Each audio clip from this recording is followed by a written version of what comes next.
जम्मू कश्मीर में कुछ ही दिन बचे हैं, तमाम चीजें साफ हो जाएंगी, क्लियर हो जाएंगी और आखिरकार लोगों के दिलों में घर कौन बना पाया है इसका फैसला भी जल्द ही हो जाएगा।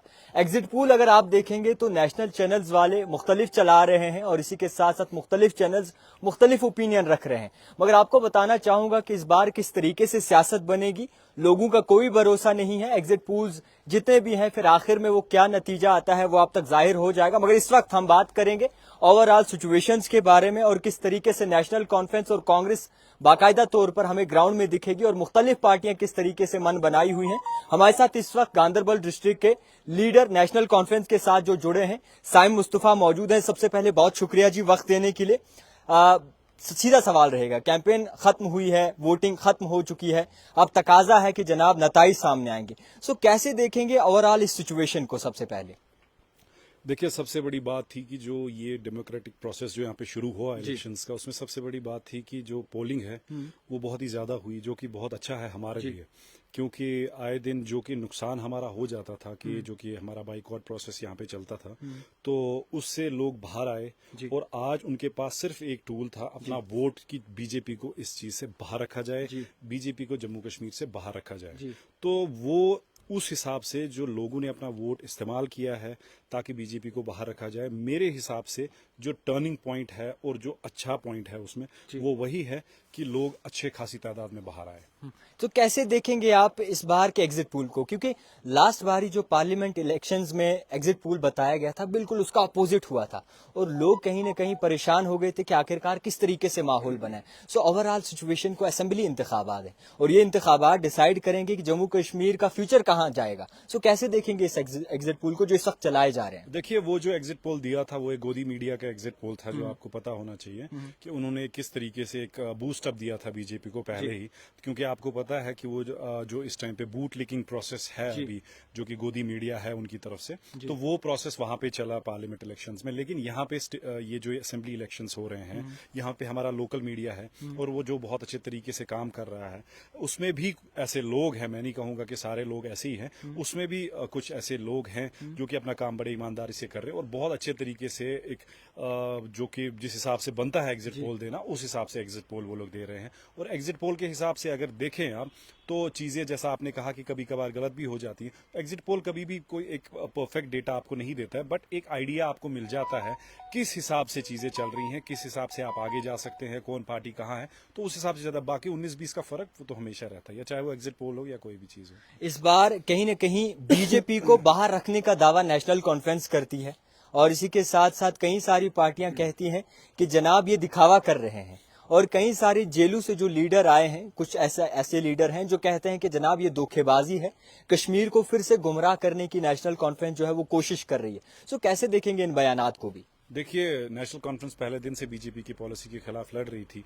अगर आप 2014 के इलेक्शंस भी देखिए, उस इलेक्शंस में भी चाहा नेशनल कॉन्फ्रेंस ने कि बीजेपी बाहर रहे, बट अनफॉर्चुनेटली जो वहां पे सिनेरियो रहा वो सबको पता है किस तरीके से पीडीपी ने वहां पे गवर्नमेंट बनाई।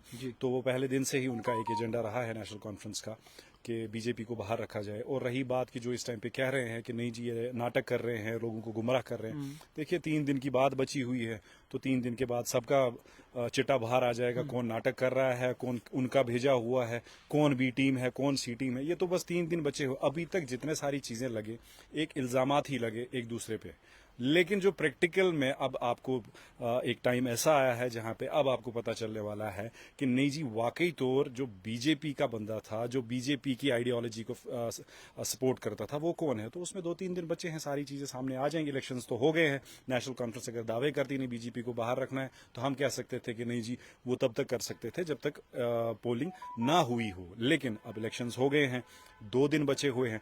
आज भी उमर साहब का आपने बयान देखा होगा, कि फारूक साहब का बयान देखा होगा, उन्हें कैटेगोरिकली कहा इस बात का जवाब कि नहीं जी बीजेपी के साथ हम लोग नहीं जा सकते। अब जो लोग जाएंगे वो आपको समझ आ जाएगा कि वो कौन लोग होंगे। अच्छा, जो नया अब ये बताया जा रहा है कि 5 सीटें जो है उन पर नॉमिनेशंस होंगे, 2 कश्मीरी पंडित्स, 2 वुमेन्स और 1 पीएको के। तो कैसे देखेंगे इस पूरे माजरे को आप? देखिए, ये एक अनफेयर डिसीजन है जो कि वहां पे हुआ था उस टाइम पे। मतलब 5 आप मुझे बताइए कि जो कि नॉमिनेटेड है वो क्यों हो, मतलब उनका क्या सीन बनता है कि उनको नॉमिनेट किया जाए या उनको उस हिसाब से किया जाए। तो वो बीजेपी की एक पहली चाल है, क्योंकि इनको पता था हम कहीं ना कहीं कमजोर तो पड़ेंगे, तो इन्होंने वो अपने खाते में पहली बांध के रख ली। हालांकि ऐसा होना चाहिए था, वो पहले जब यहाँ पे गवर्नमेंट बनती असेंबली यहाँ पे बनती, तो वो उनका हक होना चाहिए था, जो इलेक्टेड गवर्नमेंट यहाँ पे बनती वो नॉमिनेट करते। तो ऐसे आए हुए जो अकबर बादशाह यहाँ पे बैठे हुए हैं, एलजी साहब हमारे, तो उनके हाथ में दे दिया है कि जी आप नॉमिनेट करें। वो किस हक से वहां पे नॉमिनेट करेंगे, उनका कौन सा हक बनता है वहां पे नॉमिनेट करना, जबकि यहाँ पे जो असेंबली बनेगी वो इलेक्टेड गवर्नमेंट एक बनेगी। इलेक्टेड गवर्नमेंट यहाँ पे डिसाइड करती 5 जो नॉमिनेशन है वो कौन होनी चाहिए। कोई बाहर का आया हुआ ऐसे ही बिठा दिया आपने कुर्सी पे, नहीं जी वो नॉमिनेट करेगा। खैर उनके भी जवाब मिल जाएंगे, ये दौर भी नहीं रहेगा।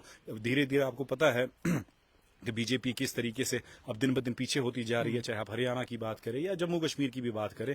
तो आने वाले कल में आप देखिए, मैंने एक प्रेडिक्शन अपनी तरफ से दी है, 2027 तक ये सरकार हिंदुस्तान में है, उसके बाद इनको पीठ दिखा के भागना ना पड़े, तो आप उस टाइम पे मुझसे सवाल पूछ लें। अच्छा, डिस्ट्रिक्ट गांधरबल की अब बात करेंगे। डिस्ट्रिक्ट गांधरबल में तमाम लोग चाह रहे थे कि साइम मुस्तफा मैदान में खुद आए। हालांकि आपका पहले अंदेशा था कि आप भी खुद इंतखाबात में हिस्सा लेंगे, आप भी जो है जम्मू कश्मीर में और इसी के साथ साथ डिस्ट्रिक्ट गांधरबल के लोगों की हिमायत करेंगे। सो उसके बाद आप नेशनल कॉन्फ्रेंस का रास्ता चुने। सो ओवरऑल अब नेशनल कॉन्फ्रेंस गांधरबल में कैसी साख्त आपको नजर आती है? और कंगन कॉन्स्टिट्यूंसी है, गांधरबल कॉन्स्टिट्यूंसी है, दोनों में जो है बाकायदा तौर पर टक्कर दिख रही है। सो कैसे देखेंगे इस तकाजे को? देखिए जावेद साहब, मैं आपको एक बात बताता हूँ। जब से मैंने नेशनल कॉन्फ्रेंस ज्वाइन किया है जी, तो ये मेरा पहला इंटरव्यू है। उसके बाद तो मैंने कोई इंटरव्यू नहीं दिया, मैंने बिल्कुल भी मीडिया में नहीं आया जी। उसकी एक वजह है जो कि मुझे पता है, एक पर्सनल वजह, रीजन उसका है। लेकिन अब आपने सवाल पूछा है तो मैं इसका जवाब आपको देना चाहता हूँ, क्योंकि जो काम मैंने आज तक किया है इन 4 सालों में, जब गवर्नमेंट नहीं थी, जब ये जाबिर हुकूमत यहाँ पे थी, जब कोई सुनने वाला यहाँ पे नहीं था, दुरुस्त है मुझे पता है मैं अपने आवाम के लिए कैसे यहाँ पे खड़ा रहा हूँ। मुझे नहीं लगता मुझे खुद को जस्टिफाई करने की जरूरत यहाँ पे है, जब कोई नहीं सुनता था हमारे आवाम की। और आज लास्ट में कोई उठ के आ जाएगा और वो ये बोलेगा कि 4-5 साल वो कहीं पे था ही नहीं, 4-5 साल उन लोगों का अता पता नहीं था। इलेक्शन टाइम पे अब वो थानों में भी घूम रहे हैं, इलेक्शन टाइम पे अब वो बाकी टाइम में भी घूम रहे थे। नहीं जी, हमारे लोगों का काम होना चाहिए। मुझे पता है मैंने कैसा काम किया है। रही बात, आपने कहा कि आपका इलेक्शन लड़ने का खुद इरादा था।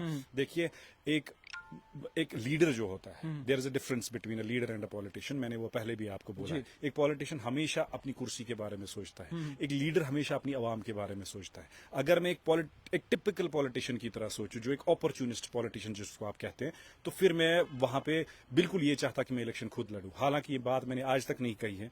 जिस पीडीपी टिकट पे बशीर मीर साहब इलेक्शन लड़ रहे थे, उस पर मुझे लड़ना था। आपको कहा गया था? हाँ, ये पीडीपी की जानिब से। मैं आपको कह रहा हूँ, उस पर मुझे इलेक्शन लड़ना था। लेकिन उस पे मसला क्या हुआ, क्योंकि आप देखिए एक ब्रॉडर सेंस पे आपको सोचना पड़ता है कि कल को मेरे लोगों के काम कैसे होंगे, कल को मेरी आवाम के काम कैसे होंगे, कल को जो आवाम यहाँ पे मेरे सामने मेरे घर आएगी, क्या मैं एमएलए बन के वो काम कर पाऊंगा उनके, या नहीं कर पाऊंगा उस टाइम पे। क्योंकि हालात बहुत डिफरेंट है, नॉर्मल हालात नहीं है। बीजेपी का एक असर यहाँ पे है। सबसे पहली बात जो मेरे लिए एक एमएलए बनने से जो बेहतर मेरे लिए था और जो मेरी प्रायोरिटी थी, वो ये थी कि बीजेपी जम्मू कश्मीर से बाहर कैसे रहे, जिसके खिलाफ मैंने हमेशा बोला है, जिसके खिलाफ मैंने एफआईआर्स भी खाए हुए हैं। ये मैं आज ऑन कैमरा बता रहा हूं कि किस तरीके की मुसीबतें मैंने भी झेली हुई है, लेकिन किसी को कभी आज तक उसके बारे में मैंने कभी भी इस बारे में बात नहीं की।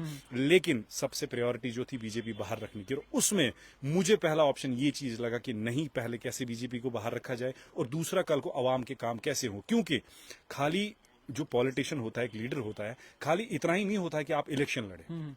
इलेक्शन लड़ना ही, देखिए जम्मू कश्मीर में कितनी कॉन्स्टिट्यूंसीज, 90, तो क्या खाली 90 पॉलिटिशियंस यहाँ पे, बाकी कौन लोग हैं फिर जो बाकी भी लोगों के काम करना चाहते?